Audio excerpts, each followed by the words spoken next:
आइए इस महत्वपूर्ण प्रश्न को हल करते हैं।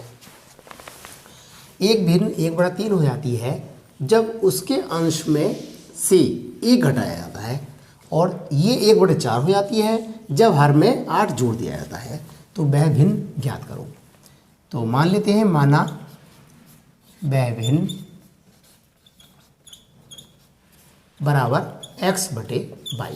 ऊपर वाला अंश होता है और नीचे वाला हर होता है। ये इस हिसाब से पहली कंडीशन क्या है, फर्स्ट कंडीशन ये है 1/3 हो जाती है भिन्न, 1/3 हो जाती है कब, जब उसके अंश में 1 घटाया जाता है।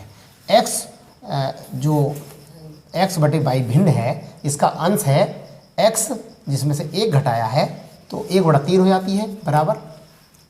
और दूसरी बात ये कह रहे हैं, दूसरी कंडीशन में क्या है, और 1/4 हो जाती है बराबर 1/4 हो जाती है कब, जब x/y हर में 8 जोड़ देते हैं, 8 जोड़ देते हैं। तो ये फिर से गुणा कर लेते हैं, 3x - 3 बराबर y। तो 3x - y बराबर 3, ये समीकरण 1 आ गई। और यहाँ से 4x बराबर y + 8, तो 4x - y बराबर 8, ये समीकरण नंबर 2 आ गई। अब समीकरण 1 और 2 को सॉल्व कर लेते हैं।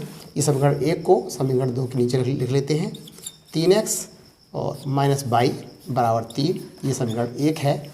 इसको जब घटाएंगे, घटाने पर जब हम घटाते हैं तो इसके चिन्ह बदल जाते हैं।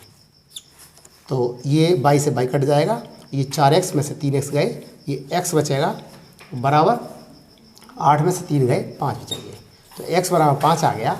अब हम x का मान समीकरण 1 में रखेंगे, फ्रॉम इक्वेशन 1 x पुट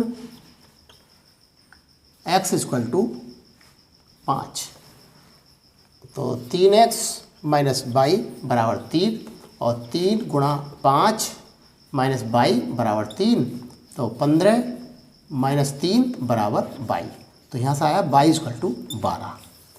तो वह भिन्न बराबर क्या आई हमारी निकल के, वह भिन्न, और भिन्न हमने मानी क्या थी, x/y पानी थी। तो ये निकल के आई, x का मान कितना आया 5 और y का मान आया 12। अतः एक भिन्न 1/3 हो जाती है जब उसके अंश में से 1 घटाया जाता है, और ये 1/4 हो जाती है जब हर में 8 जोड़ दिया जाता है। तो वह भिन्न 5/12 होगी।